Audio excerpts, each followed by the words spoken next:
Louvado seja Deus. Os irmãos estão com bastante força, amém? Amém. Glória a Deus. Então, vamos ler a palavra de Deus. Eu peço que você em casa, abra aí no Salmo 67, os irmãos que estão aqui, abra as Escrituras Sagradas, no Salmo 67.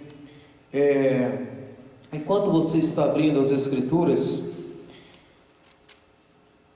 peço que os irmãos orem pela nossa irmã Clenildes, pela sua saúde. Peço que você, nas suas orações, acompanhe a serva do Senhor.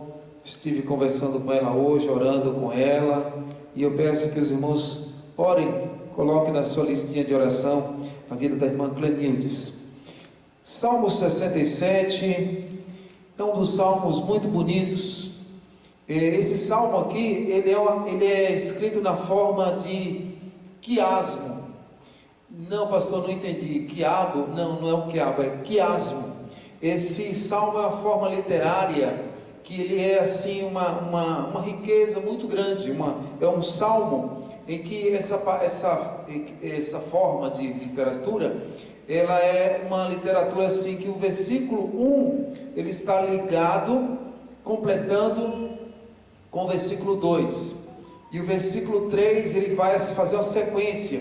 Aí depois, quando chega no versículo 4, ele é o centro do texto, aí vai seguindo a mesma forma. Essa palavra quiasmo, eu vou ajudar você a lembrar. Você lembra aquela frase que diz assim: tostines é fresquinho porque é gostoso porque é fresquinho? O tipo de frase que você faz uma frase e a segunda frase completa, ou você faz o inverso. Então, o quiasmo é esse tipo de literatura. Então, este salmo que nós vamos ler essa noite, ele é um salmo que está nessa forma literária. Convido os irmãos a se colocarem em pé e nós vamos ler a palavra de Deus nesse momento. Salmo de número 67.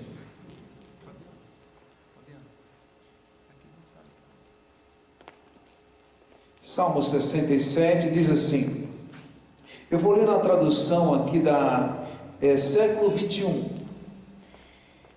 Que Deus se compadeça de nós e nos abençoe, e faça resplandecer o seu rosto sobre nós, para que se conheça na terra o seu caminho, e a tua salvação entre todas as nações. Louvem-te os povos, ó Deus, louvem-te todos os povos. Alegrem-se, regozijem-se as nações, pois julgas os povos com equidade e guias as nações sobre a terra. Louvem-te os povos, ó Deus, louvem-te os povos todos. A terra tem produzido o seu fruto, e Deus, o nosso Deus, nos tem abençoado. Deus nos tem abençoado, e todos os confins da terra temerão. Ó Deus, obrigado pela palavra do Senhor, repartida aqui por todos nós, e também por todos que estão agora acompanhando esse culto, esse momento especial, ó Deus, de alimento, de fortalecimento do Senhor em nossas vidas, em nome de Jesus, amém. Obrigado, irmãos, por poder sentar. Eu vou usar esse microfone aqui. A vida integral. Este salmo, ele fala da vida integral. Somos pessoas que temos anseios, desejos, necessidades, propósitos, expectativas, convicções. Nós somos um ser completo. Nós somos pessoas que têm variações de sentimentos, nós temos variações de desejos, nós temos necessidades, nós temos expectativas. Para cada fase da vida existe uma expectativa, existe um sonho, existe um ideal.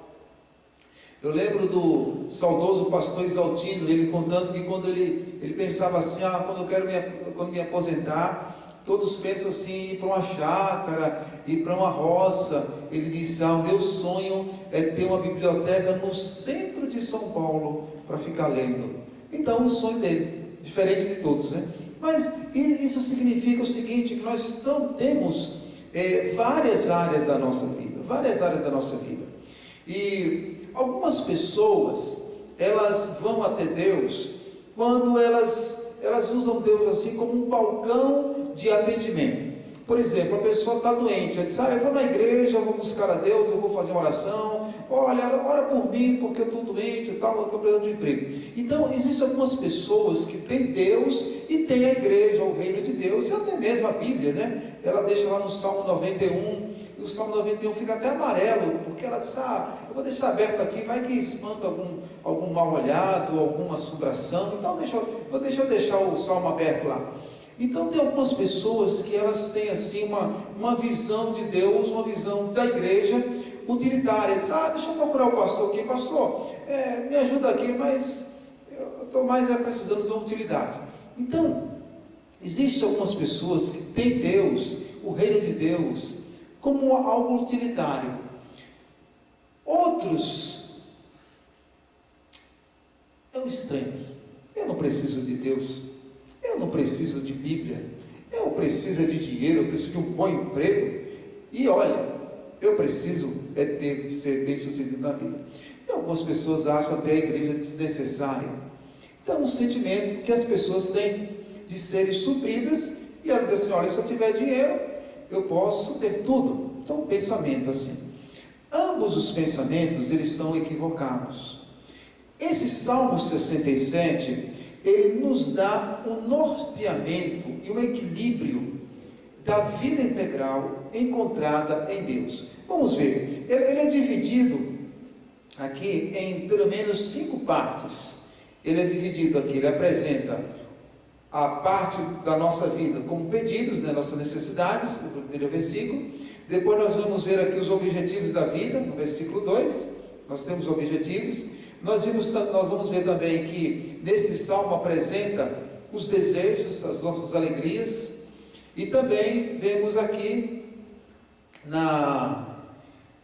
no versículo 4 e 5 o apelo, né? Somos pessoas que precisamos de estímulo, ser conclamados, e por último, também são pessoas que precisamos ter certezas e convicções. Então vamos começar aqui o primeiro anseio, o primeiro desejo, o primeiro parte integral da nossa vida. Nós somos pessoas que precisamos, que temos necessidades. Nós temos necessidades. Versículo 1, o salmista diz assim: seja Deus gracioso para conosco e nos abençoe e faça resplandecer o seu rosto sobre nós. Na tradução revista e atualizada diz: seja Deus gracioso. Na tradução revista e corrigida está escrito: Deus tenha misericórdia de nós. Marcos, está na sua tradução revista corrigida? Deus tenha compaixão. Qual é a sua tradução, Marcos? Ferreira de Almeida. Deus tenha compaixão. Outras traduções, revista atualizada: seja Deus gracioso para conosco. Então, nessa primeira parte aqui, ele faz 3 pedidos. Ele faz o pedido que Deus seja gracioso, que Deus abençoe e que faça resplandecer o seu rosto sobre ele, ou seja, pedindo a glória de Deus sobre ele, ou seja, sobre o salmista, né? Então, nós vemos aqui a síntese das nossas necessidades, a graça de Deus. Você já percebeu que nós em tudo precisamos da graça de Deus? Ou, numa tradução também, da misericórdia, da compaixão de Deus? Precisamos de tudo. Suportar tribulação. Meu Deus, olha, não tem quem aguente. A gente precisa da misericórdia, da graça de Deus. Talvez você diga assim: nossa, olha, levantar de manhã para enfrentar aquele patrão, aquele chefe, ou aquela situação, aquele ambiente de trabalho, só a graça e a misericórdia de Deus.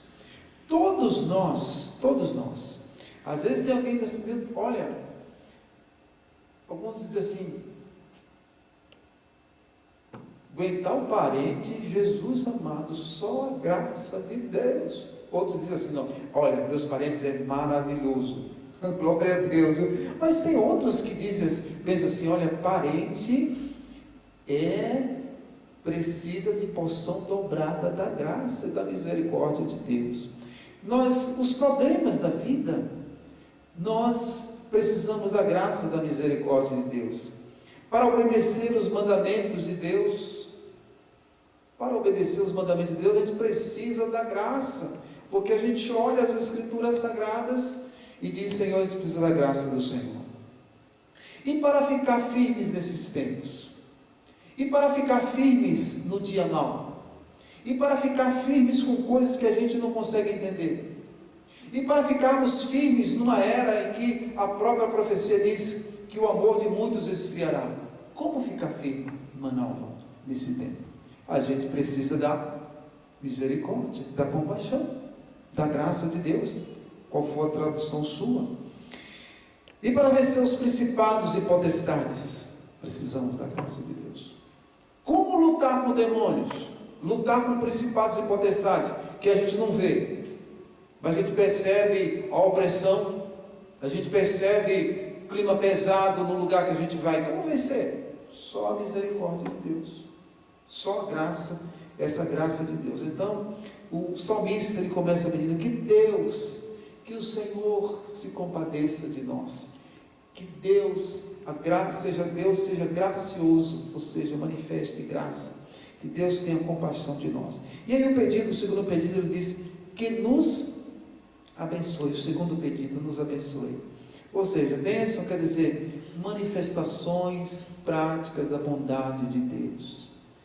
Deus nos abençoe. Deus abençoe o seu caminho, Deus abençoe as suas finanças, Deus abençoe a sua saúde, Deus abençoe a sua família, Deus abençoe o seu casamento. Num tempo que poucos valorizam, Deus abençoe o seu casamento, a sua casa. Deus abençoe. E o terceiro pedido que ele faz dentro dessa necessidade, ele diz assim: faça resplandecer sobre nós o teu rosto. Isso aqui nos faz lembrar Moisés, 40 dias, 40 noites diante da presença de Deus, seu rosto brilhava, a glória de Deus, que representa que comunica a presença de Deus, a glória de Deus. Rapaz, misericórdia, se a gente não tiver a presença de Deus, ninguém merece. Tem gente, que chega num lugar, aquele ambiente pesado, misericórdia. Tem gente que chega num lugar, o ambiente fica assim, pesadão. O que é a glória de Deus? Quando você tem a glória de Deus, você chega no ambiente, o ambiente fica leve. Glória de Deus, o ambiente fica diferente. A glória de Deus, o ambiente fica assim, você diz assim: meu Deus, eu não sei explicar que coisa maravilhosa é. Mas quando não tem a glória de Deus, você diz assim: está faltando. Você chama de unção, você chama a presença de Deus, você chama a glória de Deus, chama o que for. Então a gente precisa da glória de Deus. Tanta gente que entra e sai da igreja, mas não tem a glória de Deus. A pessoa um ambiente pesado, uma aura pesada. Misericórdia. O salmista diz assim: faça resplandecer sobre nós o seu rosto. Que Deus faça isso na minha e na sua vida. Deus faça resplandecer na minha e na sua vida a glória de Deus, misericórdia. Como alguém diz que é de Deus e tem uma vida pesada, uma vida que não tem a glória de Deus, o salmista diz: faça Deus resplandecer a glória de Deus. Eu lembro que eu tinha um amigo que ele não precisava falar nada,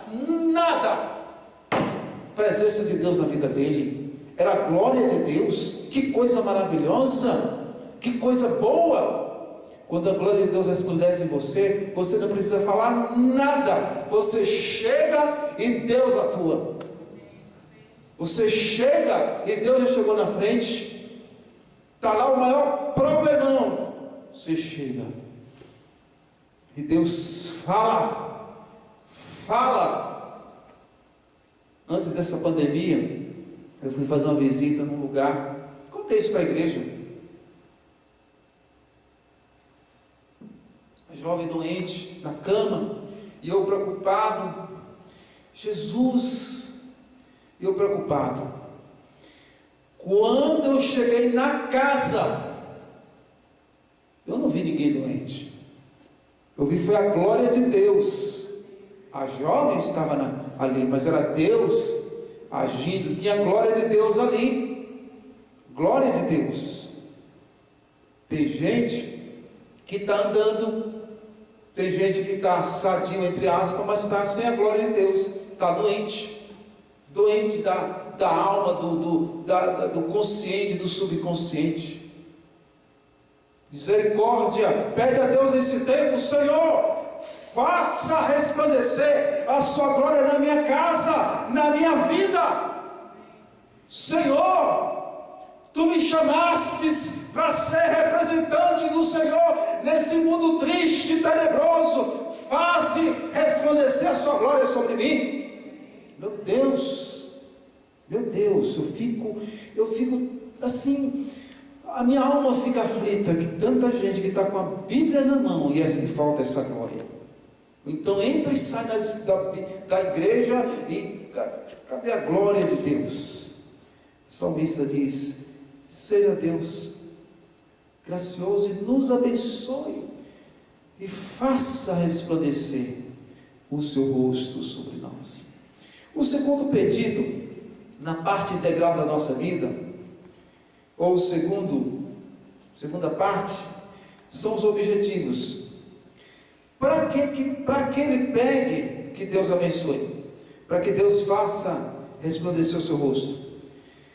Para que se conheça o seu caminho na terra e a sua salvação entre as nações. Esse salmo aqui é um salmo missionário. A irmã Beth começou a abrir esse culto, fazendo um momento missionário estadual. Então, por que é que nós precisamos resplandecer? Por que é que nós precisamos ser abençoados por Deus? É para nós? Não. Para que se conheça na terra a sua salvação e os teus caminhos entre os povos. Objetivo, propósito. A nossa vida tem que ter objetivo. Esse objetivo ele deságua no objetivo missionário. O objetivo do salmista eram 3. Aliás, 2. A terra conhecer o caminho de Deus e todas as nações conhecerem a salvação de Deus. O cristianismo verdadeiro é a libertação do egoísmo e do materialismo. Esse negócio de fogueira santa, fogueira no céu das coisas, isso não tem nada a ver de cristianismo. O cristianismo é a libertação do egoísmo e do materialismo.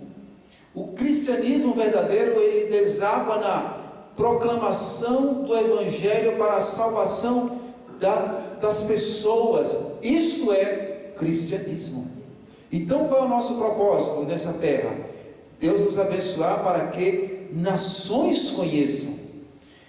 E é preciso viver com objetivos, mas é preciso que sejam objetivos inspiradores, celestiais, puros, altruístas, evangelísticos, de expansão das boas novas, da salvação. Hoje eu vi uma história do irmão André. Ele chegou na Iugoslávia 61 anos atrás. Ele chegou na Iugoslávia comunista, fechado, os cristãos perseguidos, sofrendo. Ele chegou lá. Sabe o que Deus diz para ele? Seu lugar agora é o mundo. Cuidar dos cristãos ao redor do mundo, da igreja perseguida. Hoje ele está com 81 anos. Ele chegou com 21 anos. Tem hoje a missão Portas Abertas, que assiste cristãos em 50 países no mundo, onde cristãos, viver como cristãos é risco de morte. Seja Deus gracioso e nos abençoe, para que se conheça na terra a sua salvação e entre todos os povos a sua maravilha. Os irmãos aqui, o irmão João Paulo, ele doou a filmadora. Veja, que bênção, irmãos, glória a Deus. Ele disse assim: pastor, é para que muitas pessoas conheçam de Jesus e sejam evangelizadas. Ó, visão evangelística. Tudo na vida do cristão deve ser evangelística. Uma visão de salvação, de proclamação. Tudo. O pastor Edmar Pedrosa escreveu os livros, doou para a igreja para vender para missões. Os livros doados para missões. Tudo deve desembocar. O objetivo seu, nosso, deve ser missionário. Você quer ser médico? Amém. Vai ser médico missionário. Vai ser engenheiro? Marcos, engenheiro missionário. Vai ser pedreiro? Pedreiro missionário. Motorista missionário. Tudo. Enfermeira missionário. Tudo. Empresário missionário. Enfermeiro missionário. Vendedor missionário. Músico missionário. Todo crente tem que ser missionário. Tudo. E se não tiver, se a gente não tiver, olha, meu querido, por favor, olha, se a sua alma não arder esse desejo de proclamação de salvação dos povos, questione-se se é salvo mesmo. Questione-se. Porque quem não se preocupa com os campos missionários é um campo missionário. Possivelmente é um campo missionário. Então questione-se. Porque o salmista diz: Deus seja gracioso, Deus abençoe. Para quê? Para que os povos te conheçam, para que as nações te conheçam. Eu recebi uma ligação na semana retrasada da Camila, lá dos Estados Unidos, lá do Canadá. Eles foram membros dessa igreja, e ela ensina numa universidade lá no Canadá, e ela disse assim: olha, pastor, aqui tem uma professora, e ela é uma professora missionária na universidade. Os alunos não podem chegar perto dela, que escuta de Jesus, ouve de Jesus, percebe a presença de Jesus. Eu disse: eis aí, esse é o objetivo. Sim, está dentro da universidade, aonde for, encostou em você, tem que sentir a presença de Deus. Tem que ser pessoa sensível, cujo coração esteja queimando pelas almas perdidas. Por isso que o salmista disse: Deus nos abençoe. Para quê? Para que Deus seja conhecido. Que Deus tenha misericórdia da minha vida e da sua vida. Amém, querido? Se você não me conhece, eu não estou zangado não, estou alegre, viu? Estou alegre com Jesus. Deus seja gracioso. Agora, veja que coisa maravilhosa. Olha o terceiro desejo dele aqui. Olha o desejo dele. O desejo dele está no versículo de número 3. Louvem-te os povos, ó Deus.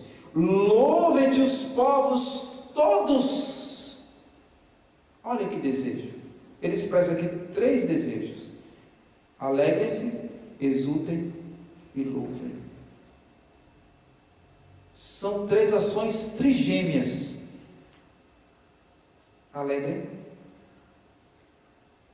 louvem-te, exultem os povos todos. Aprendemos que o nosso prazer, o nosso lazer, o nosso alegrar-se deve estar vinculado a Deus. Por isso que aqui ele está vinculando tudo a Deus. Louvem-te os povos, ó Deus. Louvem-te todos os povos. O versículo de número 4: alegrem-se, regozijem-se. Ou seja, esse tripé, os nossos desejos devem estar ligados ao Senhor. Todo prazer fora de Deus não existe. Todo prazer tem que estar em Deus. Os nossos sonhos devem glorificar a Deus. Nossas transações financeiras devem glorificar a Deus. Tudo deve relacionar-se com o Senhor, inclusive os nossos desejos. Por isso que ele diz assim, louvem-te os povos, louvem-te, alegrem-se e regozijem-se as nações. Os nossos desejos, eles precisam estar relacionados à presença a Deus. Tanto desejos pessoais e também como os desejos coletivos. Quarto lugar, o desejo, quando ele é tão forte, ele se torna um apelo. E aí ele transforma o desejo em apelo. Ele diz assim no versículo 5: louvem-te os povos, ó Deus, louvem todos os povos. Ou seja, quando o desejo é tão forte em você, esse desejo se torna um apelo, se torna uma conclamação. E é isso que acontece. No versículo 4, esse desejo, alegrem-se os povos, passa a ser um apelo. Louvem-te os povos, ó Deus, louvem-te os povos todos. Por que é importante o apelo? Porque nós somos seres que vivem de estímulos. O ser humano, ele é estimulado pela visão, pela audição, pelo toque, pelo paladar. Então, nós somos seres estimulados. Por isso, o salmista diz: louvem-te os povos. Ou seja, nós devemos também ser pessoas que vivam estimulados e estimulemos aos outros. Por que você ligou nesse momento agora e está participando do culto? Para você ser estimulado. Por que nós precisamos ir no culto na igreja? Para sermos estimulados. E por que nós precisamos evangelizar? Porque para ser estimulados. Porque quando a pessoa está fraca na fé, ela para de vir à igreja ou para de assistir os cultos? Porque ela está precisando de ser estimulada, encorajada.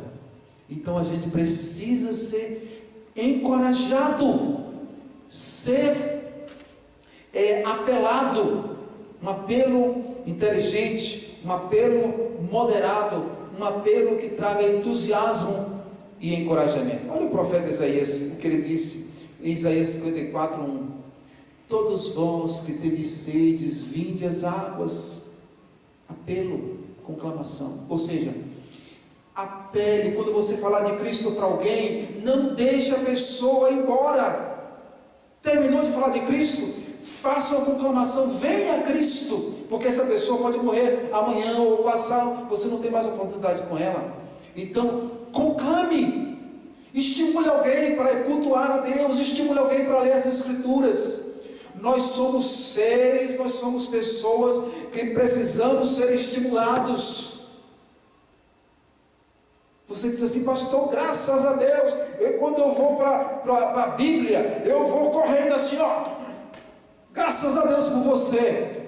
Mas olha, é preciso que você faça isso com outros, porque tem gente ao seu redor que para ler a Bíblia é uma bênção. Ele tem dificuldade, então Deus conta com você para você estimular também.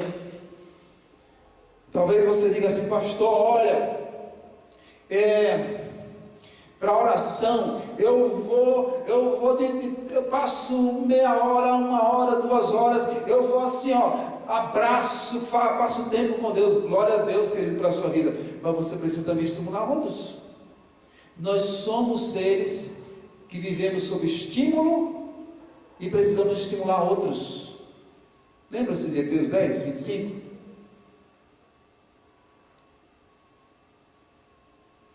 Diz o seguinte: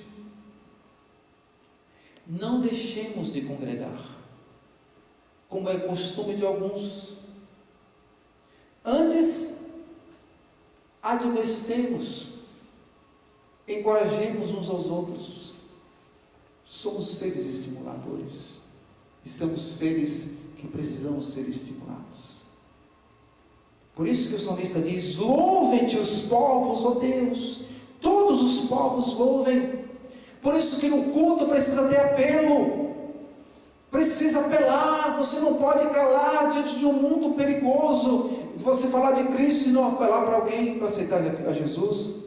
Eu temo vivermos um tempo em que o cristão ficou calado, não apela para alguém aceitar a Cristo, e aí depois que morre, e diz: eu já fui em enterro há muitos anos atrás, que foi um desespero muito grande. Por quê?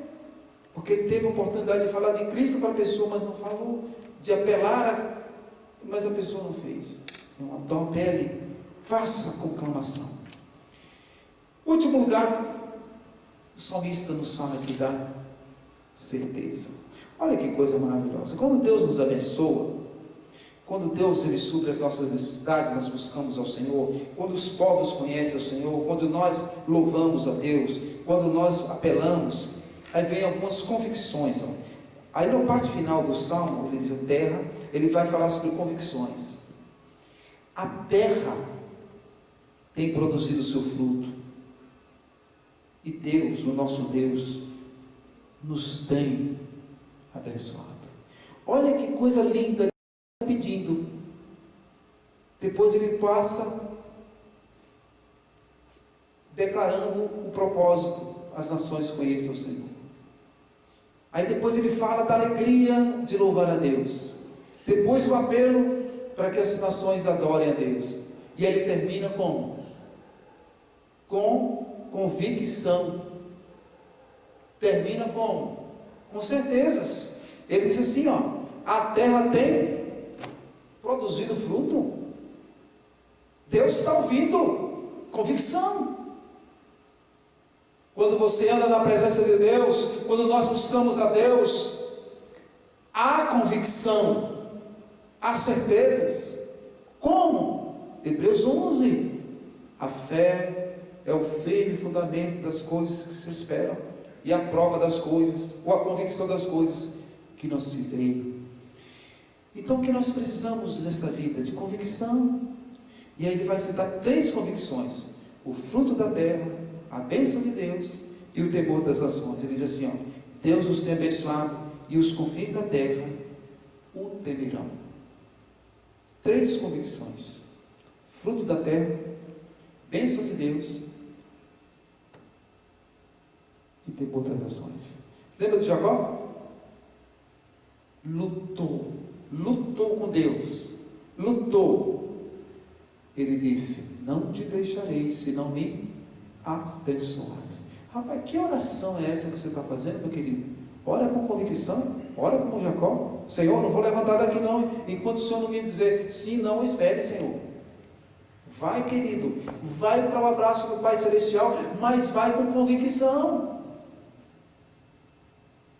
Não tem ninguém aqui, e espero da minha casa, que não seja daquele que vai orar e dorme.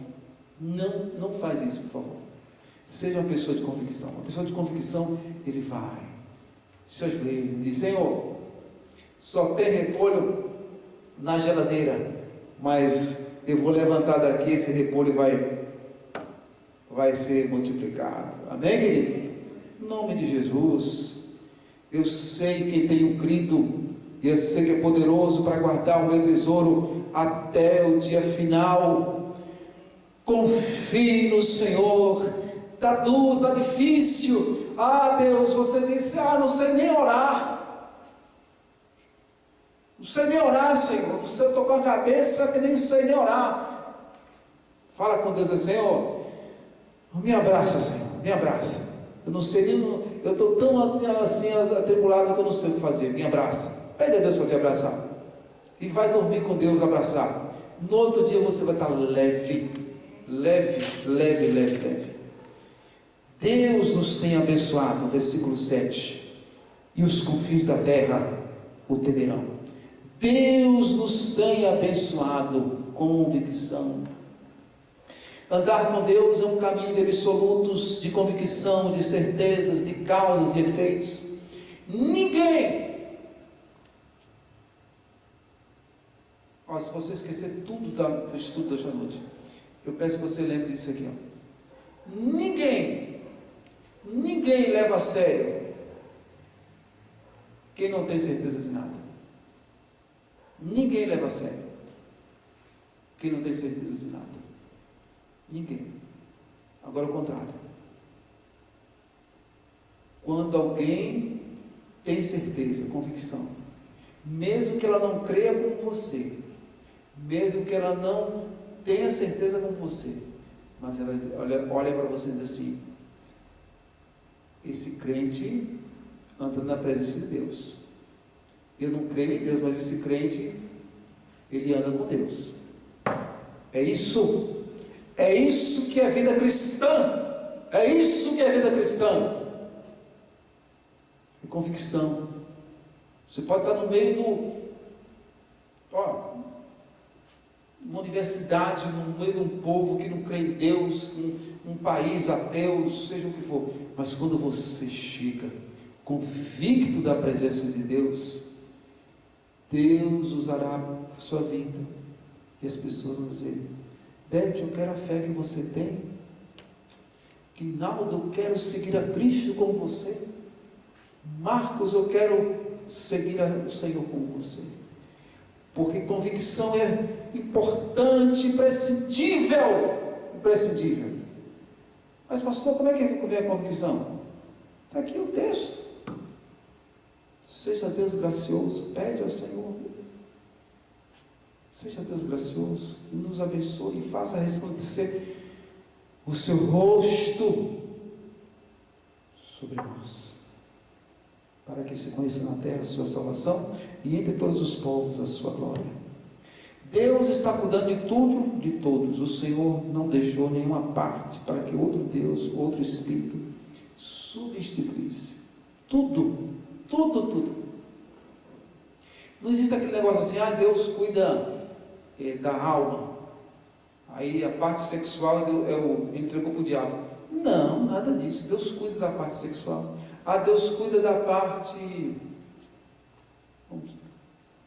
da saúde, mas a parte financeira aí é com o diabo. Não tem. Ou então com um santo, sei lá, um outro santo. Não, Deus é o Deus que cuida de tudo: saúde, finanças, família, emprego, desejos, alegrias, lazer, tudo está convergido no Senhor. É vida integral. Não tem essa de dizer assim: Deus cuida só, Deus se preocupa comigo somente em salvar minha alma e ir para o céu. É verdade que é o mais importante, mas Deus, Ele cuida de nós, e cada parte. Que Deus assim nos abençoe. Você gostou do nosso vídeo? Então se inscreva no nosso canal Igreja Batista da Esperança em Hortolândia e ative o nosso sininho, e dê um like e compartilhe também esse vídeo. Deus abençoe a sua vida.